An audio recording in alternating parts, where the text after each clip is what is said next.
Hi everyone, welcome back to 5 Stars. Hello.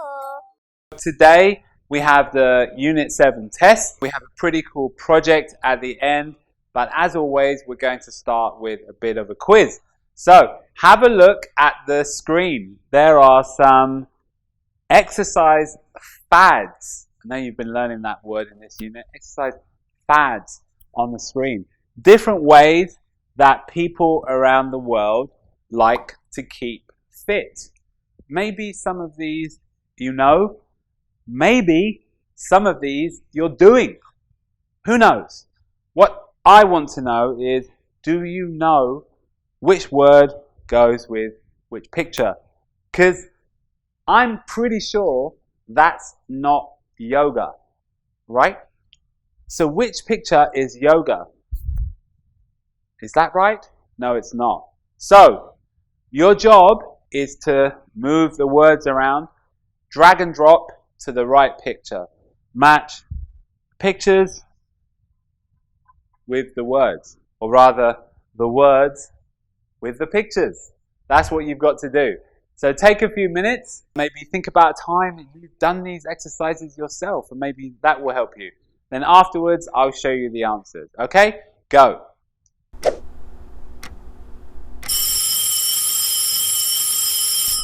So, how did you do? Maybe you understood most of these, but maybe there was one that escaped your memory. Let's have a look at the correct answers now. So, of course, this is weightlifting.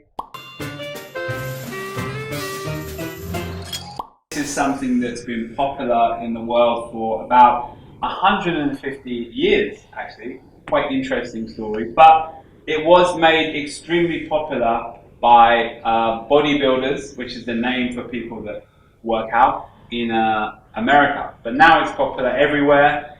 Indeed, even in Vietnam, you can see people that lift weights. Of course, cycling, very popular in Vietnam, used to be even more popular. But I think that now, after many years of people always loving their motorbikes, Vietnamese people are enjoying bicycles again, but this time for fitness, and I love cycling myself.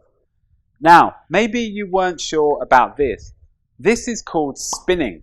Now, it's a form of cycling, obviously, but as you can see, you don't move forward. You are fixed in one place.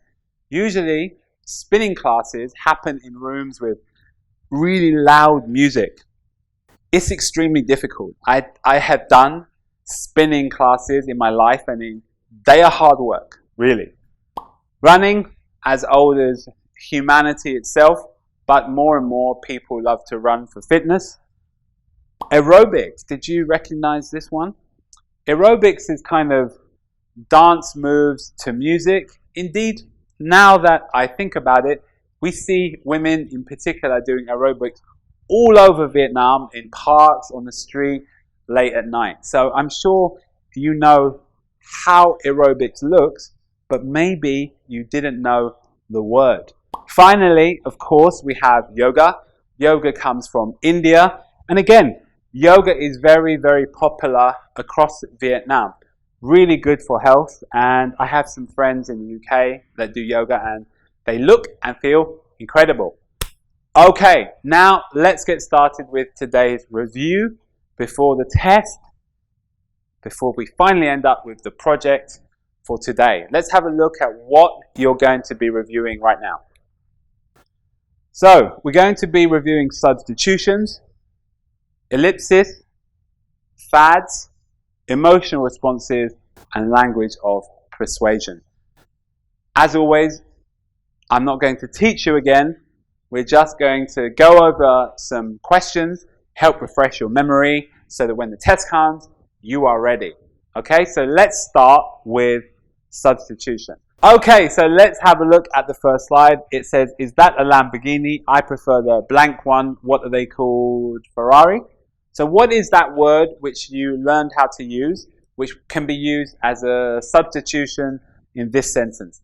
Think about it for a minute or two and then add that missing word. Okay? Go.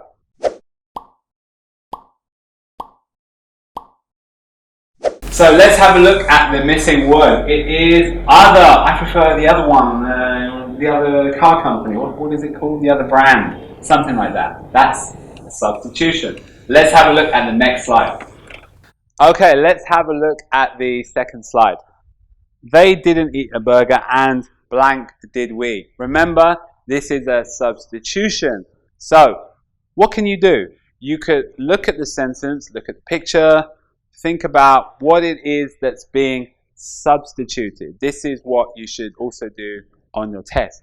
What exactly is being substituted? That should give you an idea and give you a way to figure out which word is missing. Then you found the correct answer. So, read it carefully, try and work out what's missing, add the missing word. After I'll show you the answer. Go. So, the missing word is neither. They didn't eat a burger and neither did we. Okay? Alright, let's move on. So, now we're going to look at ellipses, and that's when we kind of leave words out. Let's have a look at the first slide. So, for ellipses, rather than imagining words that have been left out, I've decided to give you a couple of slides about the rules of how we use ellipses. So, some of these were taught to you in this unit, so don't worry, you know it. I'm not going to give you a question that tests your knowledge in a real sentence. I'm asking you about the rules, and that should still help you refresh your memory, and then when you get to the test, you'll be ready. So, looking at the first slide, it says we often leave words out, especially in blank spoken English. So what is that word? We often leave words out, especially in blank spoken English. So think about it for a couple of minutes. Try not to look in your book, okay? Try not to look in your book. What you should do is try and always remember yourself, and that way you'll get better at kind of recalling things from your memory, and overall that will make you a stronger and more successful student. So, read the sentence carefully, really think about it, and then add that missing answer when you have a good idea. Okay? Go.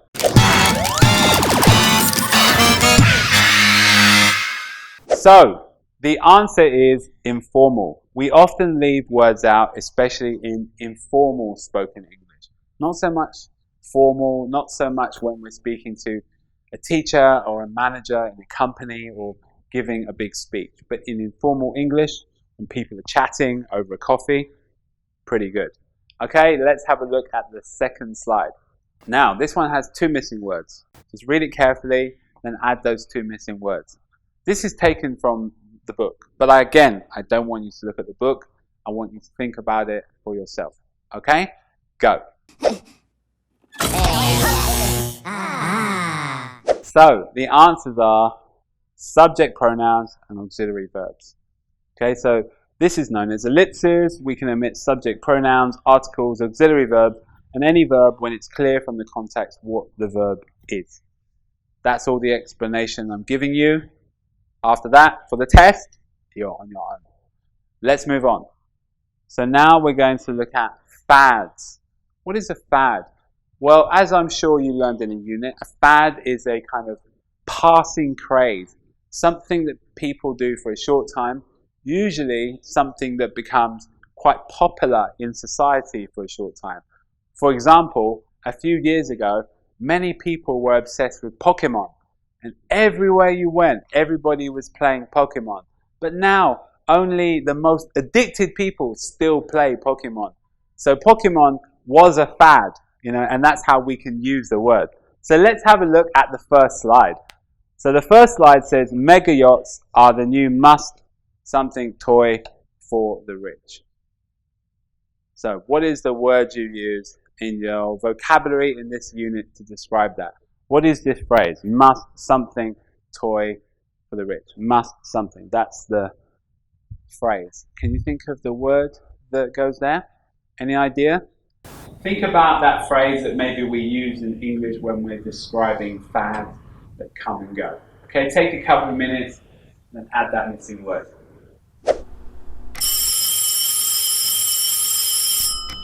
Okay, so the answer is have. Something's a must-have toy. Mega yachts, like that crazy thing, are the new must-have toy for the rich, not for us. I don't have enough money for even one table on the mega yacht. Okay, next slide. A pair of Air Jordan 1s. I have wanted a pair of these since they came out when I was about 11 years old. Maybe one day I will buy some. But what is the actual missing word that goes up here? You learnt it in this unit. For something that's become very popular for a short period of time. What is it? Can you think about it? Try not to use your book. See if you can pull it from your memory. Add that missing word. Okay, so the answer is bang. Bang on trend. That means something is really fashionable right now. Bang on trend. I really want these shoes. Okay, so now let's look at emotional responses, like phrases that we can use to describe our emotions or a reaction to something that happened around us. So, the first one, that looks like a really cool roller coaster. So, you learned this phrase in this unit, so what is the missing word? Any idea? What do roller coasters do for you? It usually does the same thing for everybody. So just think about it, go into your memory, add that missing word. Okay, so the answer is pulse. Roller coasters really set my pulse racing. Your pulse makes you feel very hyper because you're so excited. Okay, next slide. This one's actually a bit scary. Hope you're not too scared by this. Evil clown send something down my spine. Ugh. Many of us don't really like the evil clowns. I think I am also somebody that doesn't like evil clowns. So what goes down your spine when you feel scared? What is the phrase in English that sends something down our spine when we feel scared? Think about it for a couple of minutes. Don't look in the book. Then I'll show you the answer afterwards. Okay, so the answer is shivers. Shivers down my spine. That's a very British phrase. We say, that thing sends shivers down my spine. Makes me feel really uncomfortable and scared. Finally, we're going to quickly look at some slides helping you remember some language of persuasion. Let's have a look at the first slide now. Okay, this house is for sale. I strongly something, you take a look. What is that word? When we're trying to get someone to do something, and it combines very well with strongly. Any idea? Is it prompting anything in your mind? Think about it for a couple of minutes. Add what you think is the right answer, and then I'll show you afterwards. So, of course, the answer is recommend. I strongly recommend you take a look. I strongly recommend you take a look. Okay, last slide. Actually, this Mercedes currently has 15% off, but this blank is limited to only 3 cars. What is that missing word? Again, something that you learned, so don't look at the book, use your memory, add that missing word. Okay, it is offer. This offer is limited. Sometimes when we go to the shops, they say, this offer is very limited. If you don't buy it today, you will miss the good price. Very persuasive. Okay, so how was the test? I hope you did really well. As promised, we now have a bit of a video project idea for you. Today, the question is, what is the most beautiful thing you have ever seen? Wow, that is such a difficult question. I decided to focus on something that I saw when I was traveling when I was younger. In particular, I went to India. I've actually been to India a couple of times, but one of those times I saw one of the most beautiful things I've ever seen. And that's what I decided to talk about today. As usual, you're going to read and listen to me talking about that beautiful thing. Then you're going to use some ideas from that and some tips to come up with the idea yourself. And I'll give you a bit more advice at the end, as usual. So, my model today is talking about one of the most beautiful buildings in the world, the Taj Mahal. So, get ready to read and listen and look at a few nice pictures.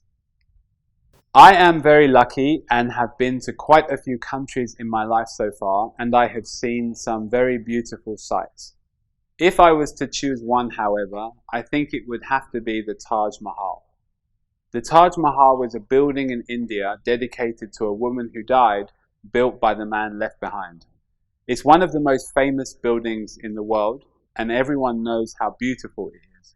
But when you are there and you can walk around it, it's even more beautiful. If you look closely at the walls, you can see lots and lots of beautiful Arabic writing. These are mostly from the Quran and speak about peace, tolerance, and love. The Taj Mahal was built by someone who lost the love of his life, and to remember her, he built the Taj Mahal. It's very romantic. Impressed yet? You should be. India is a very spiritual country with lots of interesting buildings and regions. But nothing, anywhere, compares to the Taj Mahal. If you ever get the chance to visit, go. Okay, I hope you enjoyed me talking about the Taj Mahal. I am being genuinely honest when I say it's one of the most beautiful things I've ever seen. It's a really beautiful building. It's also made of a kind of marble, which is translucent, which means that light shines through. And at certain times of the day, the way the light changes, the color is incredible. It is the most beautiful thing I've ever seen. Definitely the most beautiful building I've ever seen. So what will you talk about? Before you think about that, I have a couple of questions for you. First of all, which slide about the Taj Mahal, 1, 2, or 3, has an example of a substitution? Remember, we were talking about substitutions earlier. And there were some numbers in the top right corner, 1, 2, or 3. The first slide, the second slide, or the third slide. Which one has an example of a substitution? So maybe you'll need to go back and read them carefully to spot it. Okay? So do that, and then just add the number 1, 2, or 3, and then I'll show you.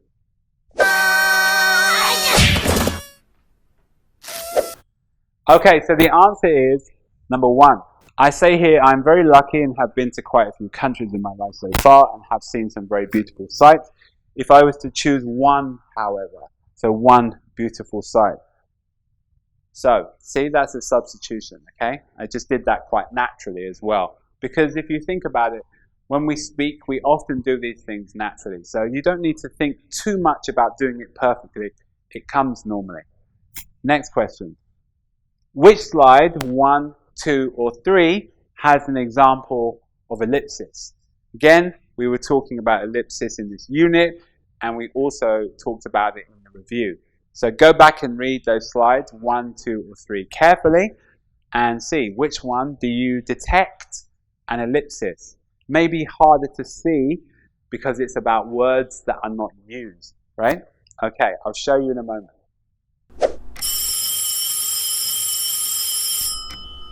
So the answer is 3. Impressed yet? You should be. If I was writing a correct sentence, I would say, are you impressed yet? But if I'm speaking informally, making a video or talking to friends, I could easily say, impressed yet? And we do that all the time. So, thinking about your video project, talk about one of the most beautiful things you've ever seen. Use substitutions. Don't forget to use some vocabulary around emotional responses. That might be quite good for you. You could say it sends shivers down your spine, or it's so beautiful it sets your pulse racing. I chose to focus on substitutions and ellipsis for you, but I think that you should focus on emotional responses.